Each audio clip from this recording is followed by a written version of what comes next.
happy facade that so many content creators put on, the unique thing about Reckful was that he didn't hide when he was going through something. He shared it with his audience so that anyone else struggling wouldn't feel quite so alone. I just want you to know that I'm serious. Like, I want you to know that I'm really affected. So, look at me. Okay? Like,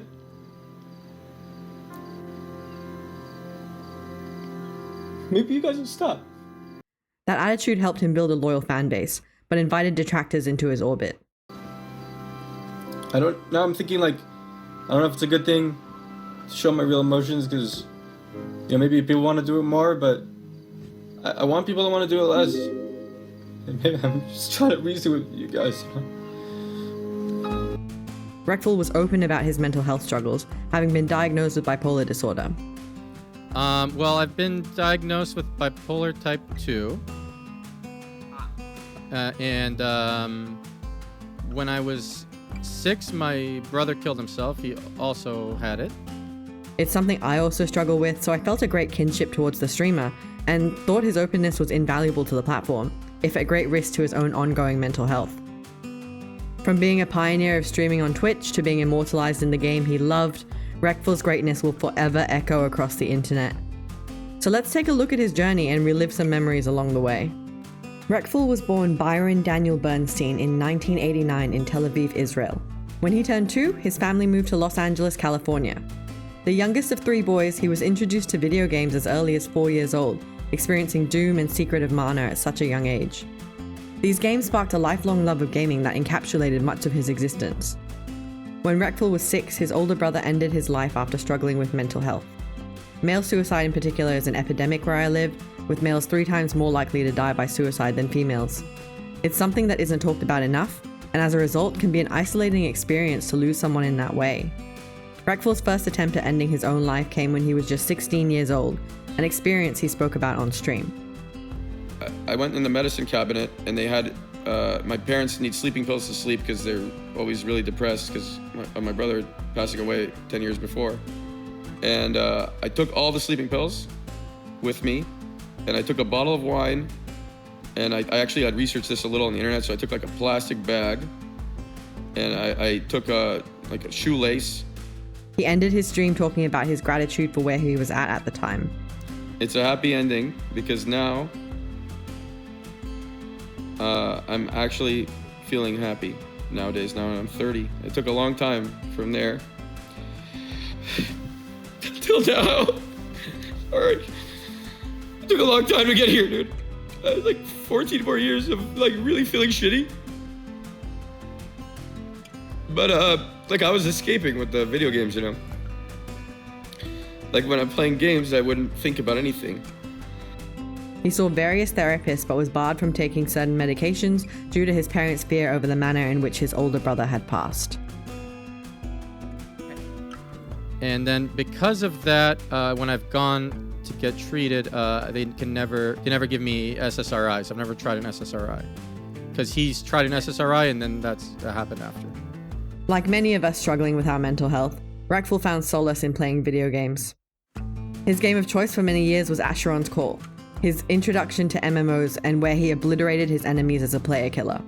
The game started losing momentum and its servers emptied out, and he attempted the popular new game at the time, World of Warcraft.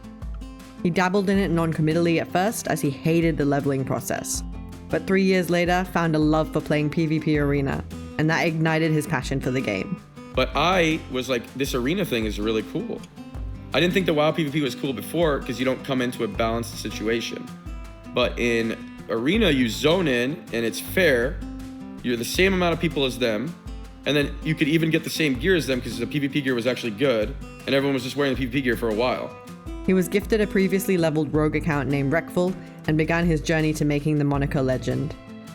After we were playing for a while together, he just said I can have his account, his rogue. He said I could keep it. Level 70 rogue. Back then, the leveling was so annoying, and he just gave it to me for free. I owe this guy everything. That rogue's name was Reckful. He named the character Reckful. That's my username still. It's a play on the word reckless.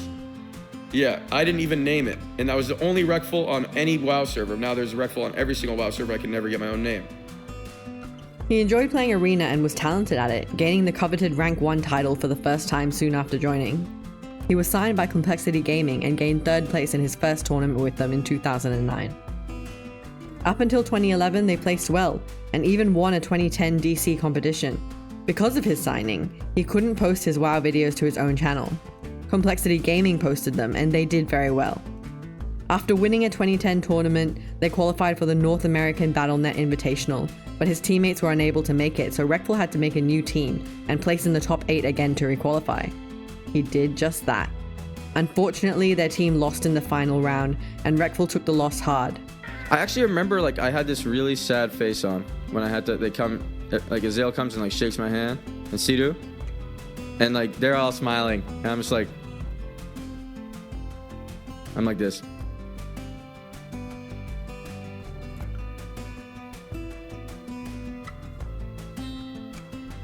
It was really sad. I wanted to win it so bad.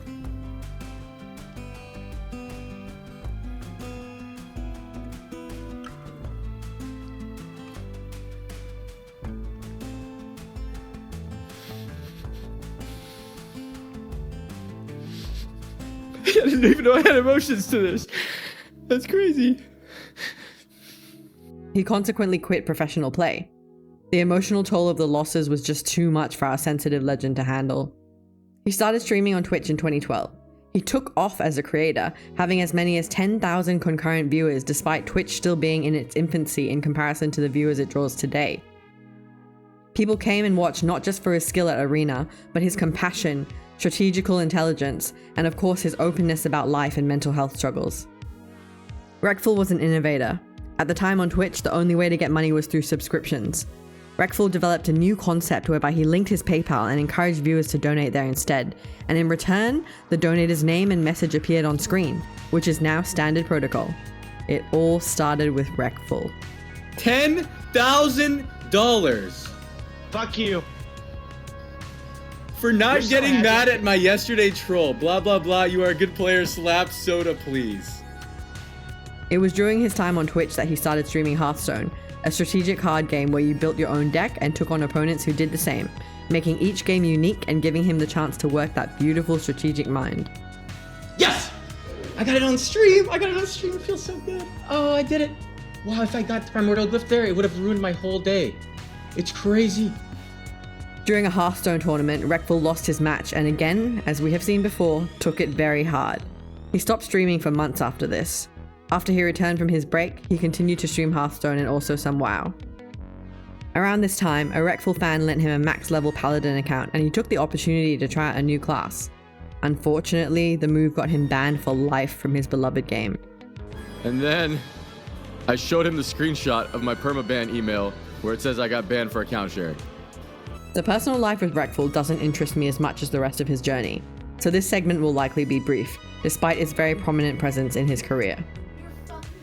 You got to- off the balcony and DDoS you for permanent. You got to tell people when you're owning. You got to cut out the smoke bomb. Be quiet. You got to say, bitch, I got the smoke bomb right here. And shit like that. You got to say, smoke bomb. You know, because then they know they're gonna die. We could sum it up by saying, like many bipolars, his thirst for physicality was unrivaled and he gave into lust often, in spite of disastrous personal and professional consequences. Jenna was the beloved long-term partner of Reckful, as they had been together since high school. She was seen as a balancing force to his chaos, keeping him stable. They lived states apart, so engaged in an open relationship initially. In the summer of 2014, he invited a female streamer called Moba Please into his stream, and they got extremely handsy with one another. He defended his actions, citing his open relationship, but despite Jenna's approval, the move still alienated many fans. Regardless, he continued unperturbed with Blue in 2015, a woman he met at a convention. He once again had his morals and integrity questioned. This accelerated the deterioration of his relationship with Jenna after 9 years together. I was under the impression that we were moving in together in the summer. I had my heart set on that. I was told that multiple times. I was told multiple times that you were done with all the girls, you were done with all the bullshit, you were ready to do this with me. And then I had to find out through Twitch that you're dating some girl that you met 2 weeks ago, and the worst part is that you didn't even have the decency to tell me. Because of the way things ended, the community turned on Blue and subsequently Reckful. Their relationship did not last. He took another break around this time, but soon after his return, things quickly went south. He was commentating a Hearthstone tournament and acted unprofessionally. He swore, was vulgar, and even ignored the other commentator at some points. He got distracted by his computer and overall just did not seem committed to his role as a commentator. Whoa, what's going on? I didn't see that. I was playing Final Fantasy VII. The tournament holder responded that, "Casting today obviously didn't work out as expected. Immediate actions will be taken to rectify this as soon as the series ends. We offer our sincere apologies." The more negativity Reckful attracted, the more he began to spiral. He lost his spot as the most viewed Hearthstone streamer on Twitch to Masan, who he then exposed for view botting. Masan in turn had his channel terminated for breaching TOS, and Cloud9 dropped him. In 2016, Pokemon Go was released to much acclaim. Reckful joined in on it, propelling his channel to tens of thousands of viewers once again. That same year, he started doing more IRL streams, including traveling. This is where he met Becca, singing karaoke in Japan, who, although just being a footnote in this video, is relevant to the overarching story. In 2018, he started Tea Time with Byron, a talk show which hosted guests such as XQC, Destiny, and Pokimane. He was a relaxed and engaged host, and the chat seemed cathartic for him.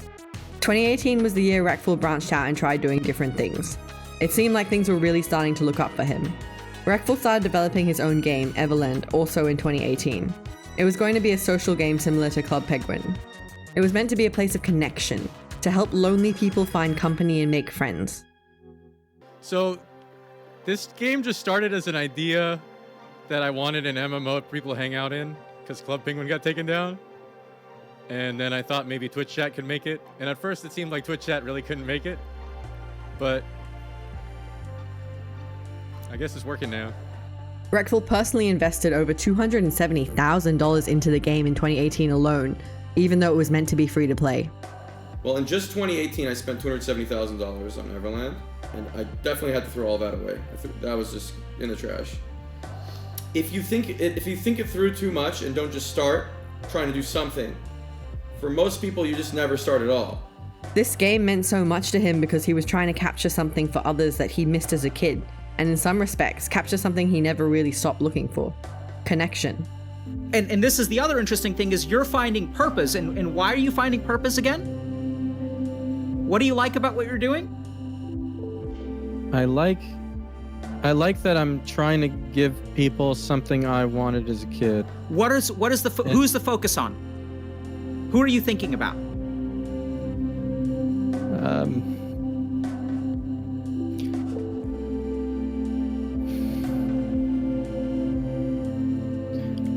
Just people haven't experienced what I did. Yeah. So I'll tell you, Reckful, listen carefully now. Your depression, you're trying to cure the depression that is growing within kids out there today. You're trying to protect them from what happened to you. Yeah. The team was initially comprised entirely of Twitch viewers, which came with some growing pains. He had to hire and fire many people during its development. Unfortunately, the game was never fully released due to ongoing legal issues after his passing. Around the time Reckful started talking to Dr. K, he started having public mood swings and deep depressions. They spoke about many topics, including his brother's suicide and the effect it had on his family, his depression, suicidal ideation, and how those things shaped the man he had become. Dr. K dove deep with him, their conversations sometimes heading in unexpected directions. Reckful, I have a crazy-ass non-sequitur question for you, okay? Yeah, sure. Do you want to have children one day? I always thought no, because I was scared they'd kill themselves. Yeah.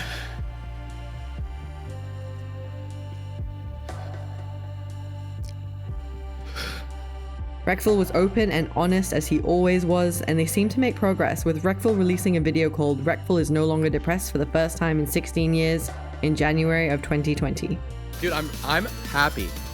I can say with confidence, I am actually day-to-day happy. Even when I'm doing nothing and alone, I'm happy. I've never felt this way in my life. Okay? I've never felt day-to-day happy when I'm doing nothing and alone. So I'm not saying it's gonna last forever, but right now I am. Reckful credited his life going well to Dr. K in February of 2020. How you been, man? Amazing. Really good. And I think it's pretty much thanks to you. I think everything started working out as soon as we started talking. It's not a coincidence. Just everything in my life is just working all the time. I wake up and I don't want to kill myself. Thanks to you. Pretty sure. That's a plus. Yeah, that's pretty good. Fans were starting to feel hopeful that this was a corner Reckful had turned, and things would start looking up for him from here on out. Unfortunately, as is often the case, bipolar disorder is a cyclical beast, and he would take his own life only 5 months later. After Reckful's passing and his talk sessions with him, Dr. K had his license reprimanded. It should be noted though that this was a disciplinary action that did not come with any fines, penalties, or limitations to his ability to practice medicine. On July 2nd of 2020, Reckful sent out a flurry of impulsive tweets. One in particular reads, "Please just know in these situations, the insane person does not feel in control of their actions." Not long after, news started to spread of Reckful's passing. Fans were in disbelief, but the news was confirmed by those close to him. Reckful was gone, but his legacy lives on. WoW released a statement on Twitter. They also made a rogue trainer NPC in his likeness in recognition of his legacy despite having banned him from the game.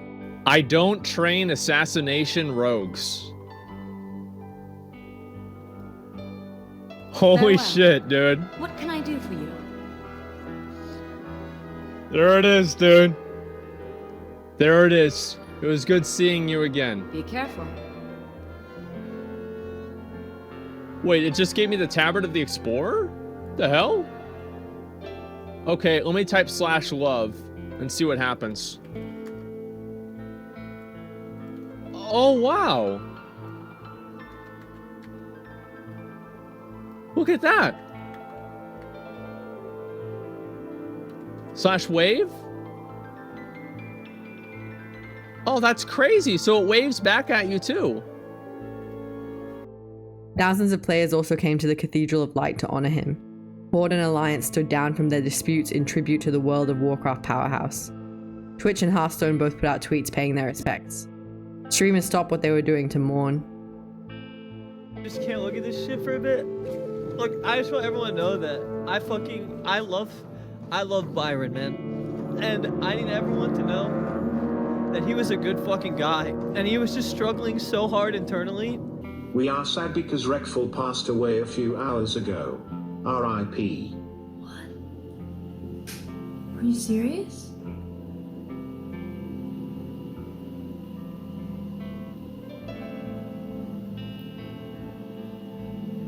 Reckful is my friend. He makes a tweet to Becca. You know, I see the responses. I see everyone attacking him. And I thought, you know, what the fuck? I see myself in this guy. I think he's just having a bad night. And he just wanted to, you know, try something crazy, you know? Like the tweet was just something, like just something, you know? I could see myself doing that one day, you know? Just something crazy. So everyone was attacking him. And I wanted to be there for him. I only ever had good interactions with him. He was always super cool to me. And, you know, the gaming industry is at a huge loss on this one, you know what I mean? It's awful. There's a new tweet.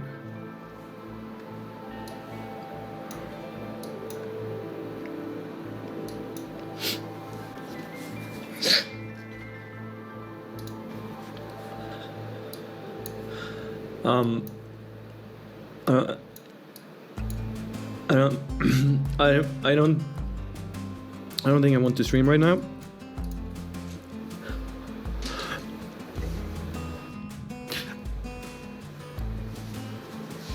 Reckful was not just a friend though, he was a pioneer of Twitch.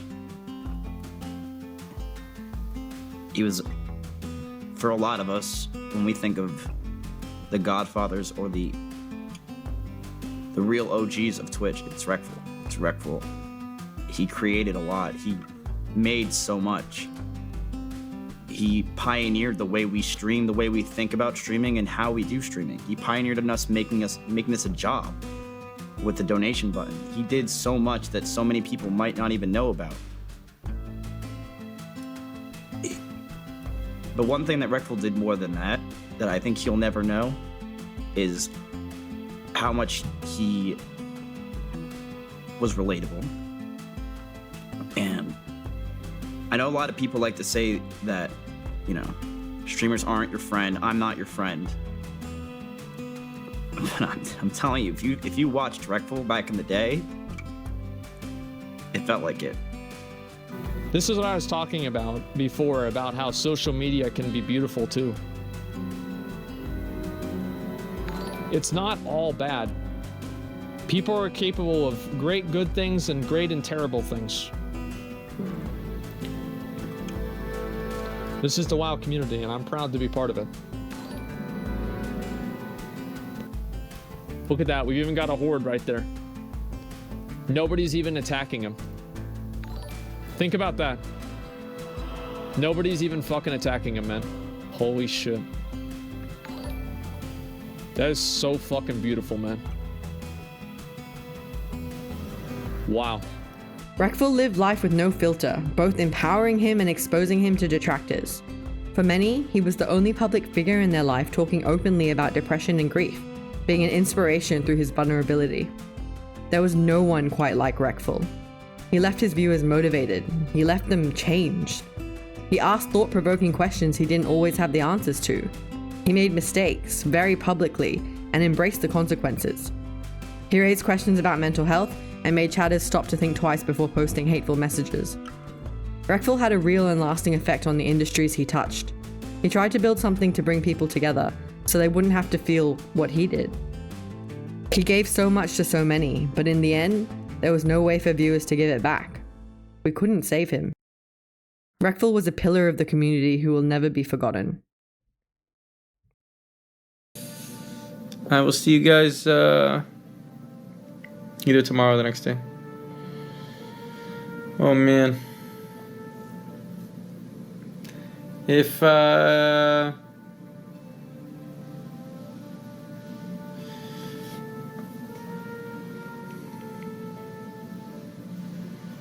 you guys get lonely, you should talk to each other maybe and find some friends to play games with if any of you play games. I feel like people are always too scared to meet new people, try to meet others. Anyway. Goodbye, everybody. Yeah, I mean each other, yeah, in chat. Because you probably there are probably a lot of like-minded people in the chat at this moment, you know? Have a good night. See you guys tomorrow or the next day.